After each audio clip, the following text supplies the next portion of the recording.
trust you good wherever you are when you're experiencing the Lord's favor in your life. Today, I want us to look at 5 golden keys to success. Now, the definition of success that I work with is once I achieve my goals, progressively so, that would be success for me. I should not have to wait to reach the destination so that I can say I'm successful. But if I can break down the big goal or the end game, break it down into small goals that I can achieve weekly, monthly, annually, so that I can say in 10 years' time I know I'll be there, I would have reached my destination. So a progressive achievement of my goals, that is success for me. That's the definition I work with. So for today, I want us to look at 5 golden keys for success.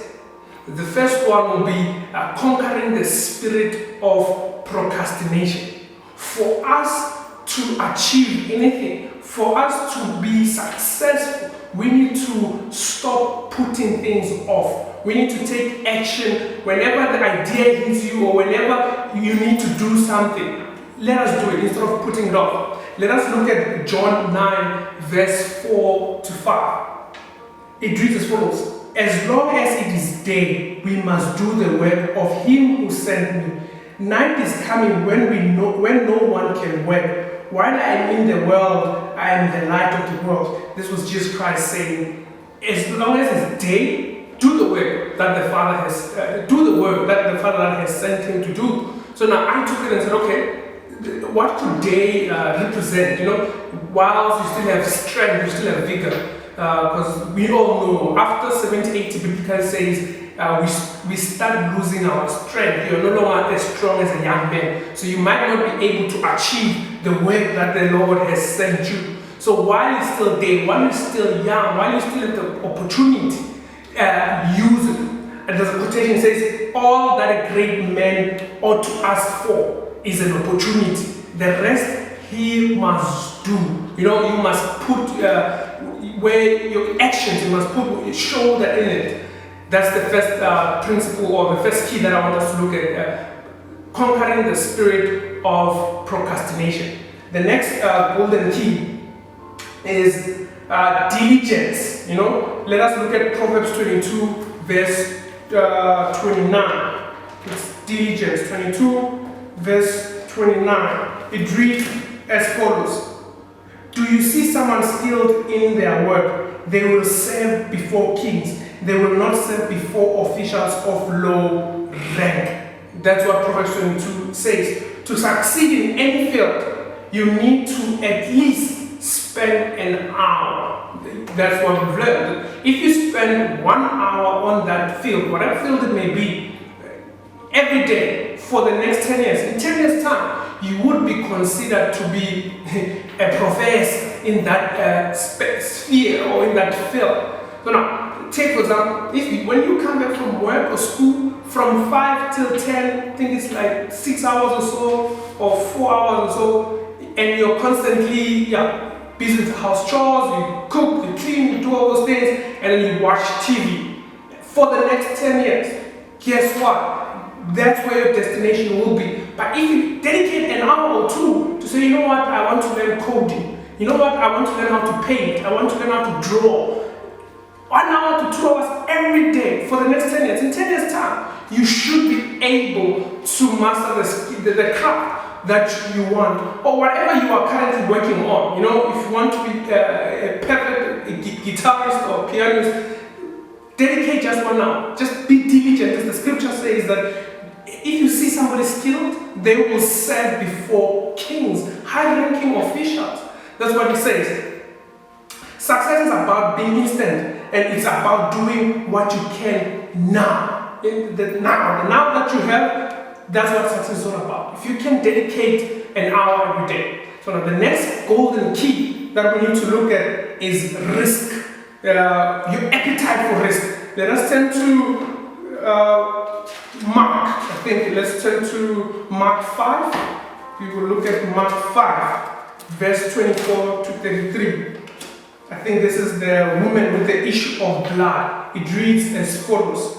So Jesus went with crowds A large crowd followed and pressed around him, and a woman was there who had been subject to bleeding for 12 years, and she had suffered a great deal under the care of many doctors and had spent all she had. Yet instead of getting better, she grew worse. When she heard about Jesus, she came up to him and in the crowd and touched his cloak. Because she touched his cloak, power left Jesus Christ, and she was healed.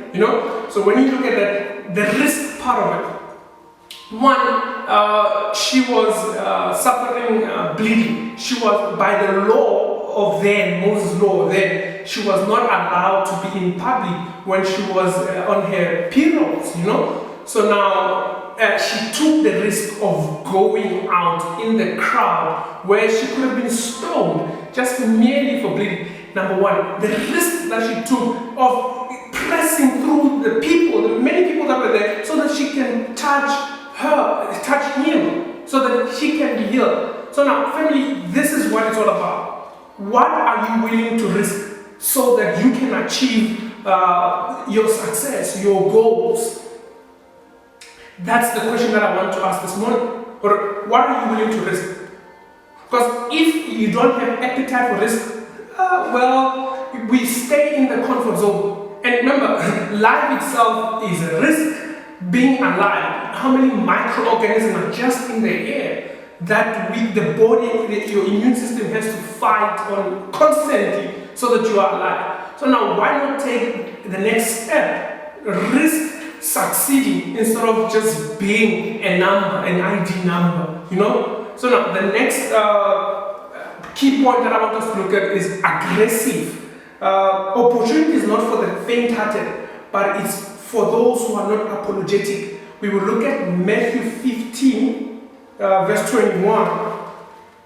Matthew 15, verse 21. It reads as follows.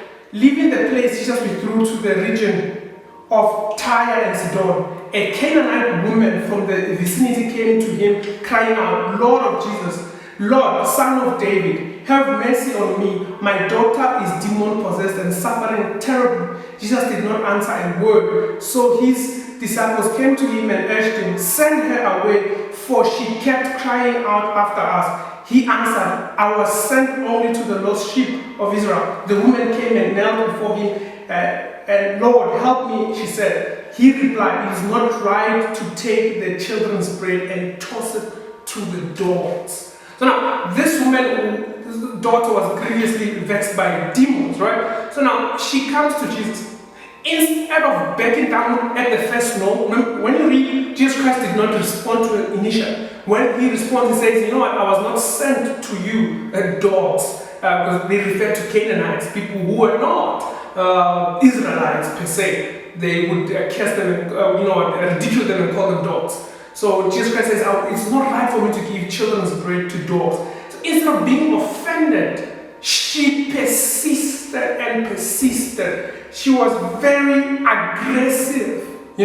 She did not back down and say, okay, it's fine, let it be. So for us to reach our goals or for us to succeed in this life, we need to be aggressive. This thing of being, yes, scripture says be humble and meek, but at the same time it says be shrewd as a serpent, So we need to be aggressive in getting what we want. So if it means you knock on 1,000 doors so that you can get that funding, do not be discouraged at the first no. Apparently it is said that before somebody can say yes to you, they need to say no like 8 times. The 9th and 10th time they might say yes. So now we need to stop with this mentality of being offended and backing down and not being aggressive and pushing down the doors that we need to push down. So that's the golden key number 4. So the last golden key will be persistence. There's a quotation here by Charles Spurgeon. It says, by persistence, even the snail entered the ark.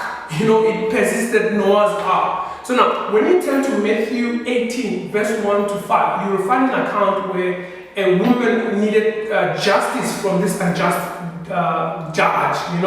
She was done wrong. So she kept on going to the judge, asking for him to deal or give her justice against those people who were persecuting her. So now, the word that the judge uses says, before he answered, he said, hey, you know what, if I don't answer, this woman is bothering me because she keeps on coming and coming and coming, you know. So now, she was persistent in her request at the judge. She did not also back down because the judge was being unkind or she was being rude. She was treating him as a woman during those times, you know. So now, that's the other golden key, that we need to persist, family, that we do not back down at the first no. I guess persistence and aggressiveness, they need to go hand in hand. So like the snail persisted, I'm sure we all know how slow the snail moves, but it persisted till it got there. So they're saying that even a drop, you know, a drop can separate mountains.